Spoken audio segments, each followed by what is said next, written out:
चले भाई, मंगलवार का दिन और कल हमने देखा था सुबह खराब ग्लोबल क्यूज, मूड बिगड़ रहा था, चाइना रिलेटेड कंसर्न्स हावी हो रहे थे।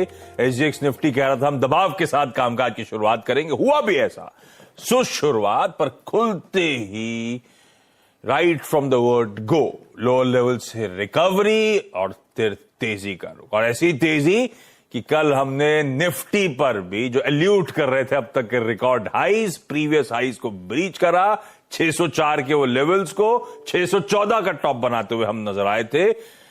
ऐसे कमजोर ग्लोबल एनवायरनमेंट के बीच गजब का मूव बना, पर ठीक है, कस्टमरी वो रिकॉर्ड हाईज छूने के बाद थोड़ी सी प्रॉफिट टेकिंग आती हुई नजर आई। फिर भी जब ग्लोबल पेन था, हमारे बाजार 1/4 1/3 फीसदी की मजबूती के साथ कल के सेशन में बंद होते हुए नजर आए। लेकिन अब यहां से चाल कैसी रहेगी, कितना और अपटिक है, अप्रोच कैसा रहना है, उस पर फोकस करेंगे। अभी बातचीत की शुरुआत करेंगे, लेकिन एसजीएक्स निफ्टी कह रहा है हम 80-85 अंकों की कमजोरी के साथ शायद आज सेशन की शुरुआत करेंगे।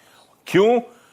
क्योंकि यूएस में कल ओवरनाइट थोड़ा पेन, थोड़ा नहीं, अच्छा खासा पेन था। अक्रॉस बेंचमार्क्स 1.5% की कमजोरी, चाहे एसएनपी उठाए, नैस्डैक उठाए, इवन डाउ उठाए, सब कमजोर। डाउ जहां खुला, हमारे सेशन के एकदम उल्टा था, जाओ जहां खुला तो वहीं से प्रेशर माउंट हुआ, गिरते गिरते दिन के लोज के आसपास जाके यूएस के मार्केट्स बंद हुए।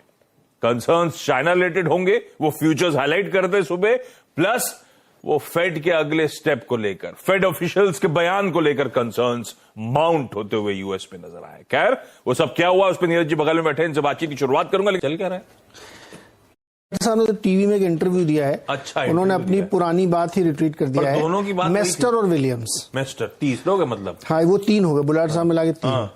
तो बुलाट तो पहले से ही हॉकिश है, और ये दोनों लोग भी हॉकिश है। इनका ये मानना है कि अगली 2 बैठक तक ब्याज दरें बढ़ सकती हैं, उसके बाद 2023 में बिल्कुल प्लेटो बनेगा, और उसके बाद जाके 24 में फिर हो सकता गिराने की नौबत आए। सब मतलब ऐसी ऐसी बातें करते हैं जो डाइजेस्ट नहीं होती, लेकिन नेट ये कि वो उनका ये मानना है कि अभी भी ब्याज दरें बढ़ सकती। तो हालांकि ये सबको मालूम है कि फेड ब्याज दरें बढ़ाएगा, कितनी बढ़ाएगा ये हाँ कितनी बढ़ाएगा ना, इसका मोटा अंदाजा आपको कल पता लगेगा।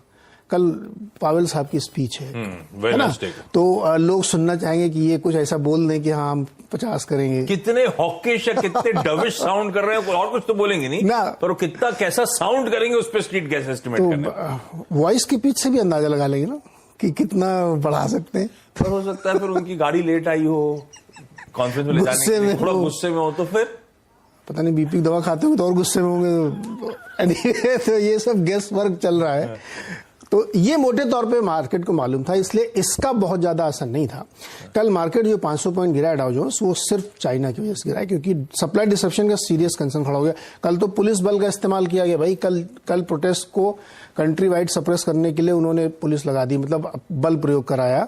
तो बहुत सारे लोग बेचारे फिर डर गए, घर चले गए, क्योंकि वो लोग ब्रूटल है। तो प्रोटेस्ट अभी भी है पूरे देश में, लेकिन अब वो और सख्ती बरत रहे हैं, तो इससे सप्लाई डिस्टर्ब होने की संभावना बढ़ गई। एप्पल तो कह रहा है कि उसकी 6% तक प्रोडक्शन कम हो रहा है, 60 लाख मोबाइल फोन कम बनेंगे, और इसीलिए स्टॉक एप्पल का गिरा हुआ है। तो ये जो कंसर्न था, इसकी वजह से मार्केट में कल ज्यादा चिंता थी। रादर की फेड वाले, उनको तो मालूम है कि फेड वाले क्या बोल सकते हैं।